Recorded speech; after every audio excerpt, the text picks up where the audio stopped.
रमज़ान का मुबारक महीना आ चुका है और देखिए इस महीने को दो चीज़ें बहुत ही खास बनाती हैं।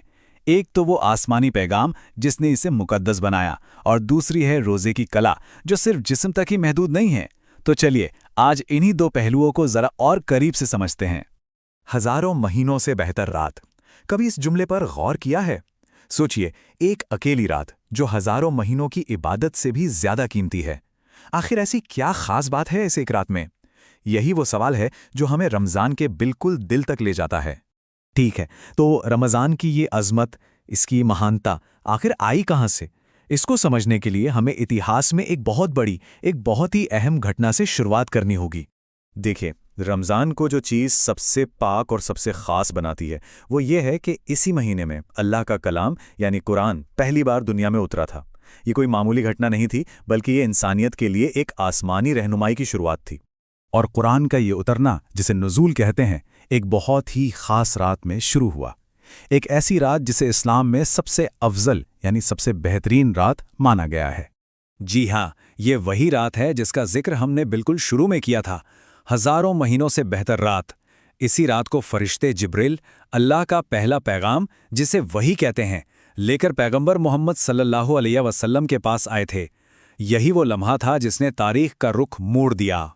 तो सवाल ये है कि ये मुबारक रात आती कब है? देखिए, इसे रमज़ान के आखिरी 10 दिनों की ताक रातों में यानी ऑड नंबर्ड नाइट्स में तलाशा जाता है। मतलब 21वीं, 23वीं, 25वीं, 27वीं या 29वीं रात। यही वजह है कि मुसलमान इन आखिरी रातों में इबादत का खास इंतजाम करते हैं। चलिए अब इस ऐतिहासिक घटना से आगे बढ़ते हैं और उस अमल पर आते हैं जिसे हर मुसलमान इस महीने में करता है, यानी रोज़ा। लेकिन क्या रोज़े का मतलब सिर्फ सुबह से शाम तक भूखा प्यासा रहना है? बिल्कुल नहीं। अगर बाहरी तौर पर देखें तो रोज़ा सुबह से शाम तक खाने पीने और दूसरी चीज़ों से रुकने का नाम है। लेकिन इसकी जो रूह है, इसकी असलियत, वो इससे कहीं ज्यादा गहरी है। ये सिर्फ पेट का नहीं, बल्कि पूरे जिस्म और रूह का रोज़ा होता है। रोज़े का एक पूरा रोज़ाना का निज़ाम होता है। दिन की शुरुआत होती है सहरी से, जो सुबह फजर से पहले का खाना है। फिर दिन भर रोज़ा रखा जाता है और सूरज डूबने पर इफ्तार के साथ रोज़ा खोला जाता है। और ये चक्कर पूरे महीने चलता है। तो फिर रोज़े का वो गहरा मतलब क्या है जिसकी हम बात कर रहे थे? असल में रोज़ा सिर्फ एक इबादत नहीं है, बल्कि एक महीने की एक ज़बरदस्त ट्रेनिंग है। और ये ट्रेनिंग है सब्र की। इसको ऐसे समझिए कि रोज़े के दो पहलू हैं। एक है जिस्मानी रोज़ा, यानी खाने पीने से परहेज करना, और दूसरा जो कहीं ज़्यादा ज़रूरी है वो है रूहानी रोज़ा। इसका मतलब है अपनी ज़बान को गलत बातों से, अपने दिल को गुस्से से और अपने दिमाग को झूठ और हर तरह की बुराई से बचाकर रखना।